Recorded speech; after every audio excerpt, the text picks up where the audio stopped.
kudune damkar iki. Lah iki kudune damkar, nek ora damkar ya ora iso no. Few moments later.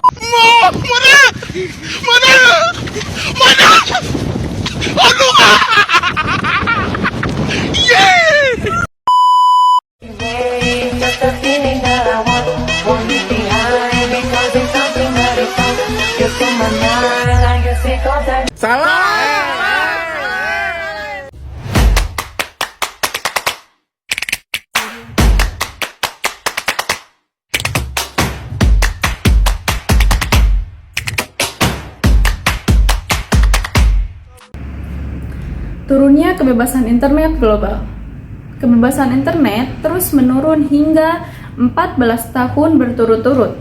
Temuan Freedom on the Net ini merugikan publik, menggurus demokrasi, dan menghambat pembangunan negara.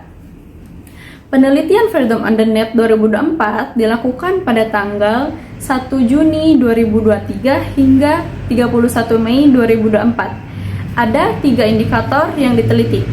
Yang pertama, penghambatan akses dengan rincian hambatan instruktur, ekonomi, dan politik guna mengakses internet.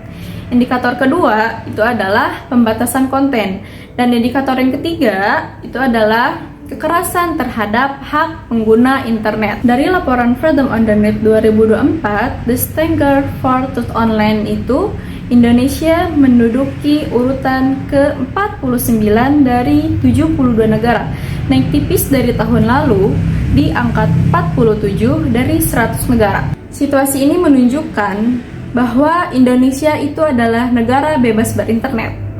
Secara parsial, capaian itu secara logis menggambarkan fakta bahwa penetrasi akses internet, para kritikus pemerintah, jurnalis, dan warganet secara umum terus-menerus menghadapi resiko tuntutan pidana, serangan kekerasan, serta pelecehan di dunia maya. Secara global, kondisi kebebasan berinternet ternyata tidak lebih dari Indonesia.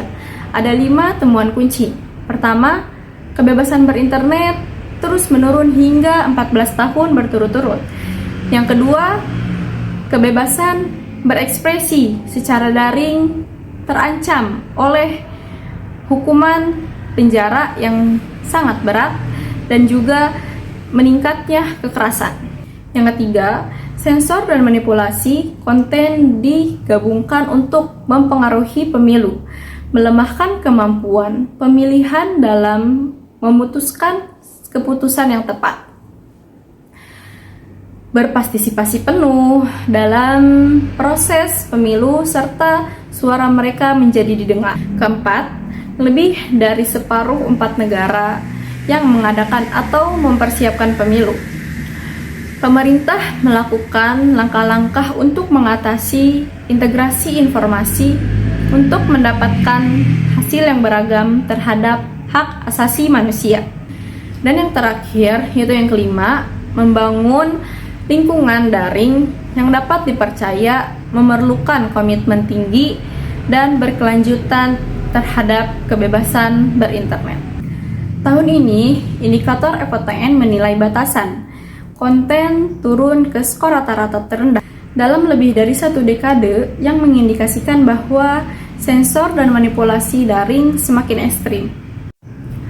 Kurangnya akses terhadap informasi yang berkualitas dapat diandalkan dan menghambat kemampuan masyarakat untuk membentuk, mengekspresikan pandangan mereka dan kebijakan publik mereka. Agar tidak terbelenggu dalam kebebasan internet semu, perlu ada intervensi kebijakan untuk melindungi integritas informasi demi membangun kepercayaan diri di lingkungan daring yang didasari oleh kebebasan berekspresi dan hak-hak lainnya. Jika tidak mengusahakan intervensi kebijakan itu, sama artinya berkontribusi terhadap percepatan penurunan kebebasan internet dan degradasi kualitas demokrasi secara lebih luas.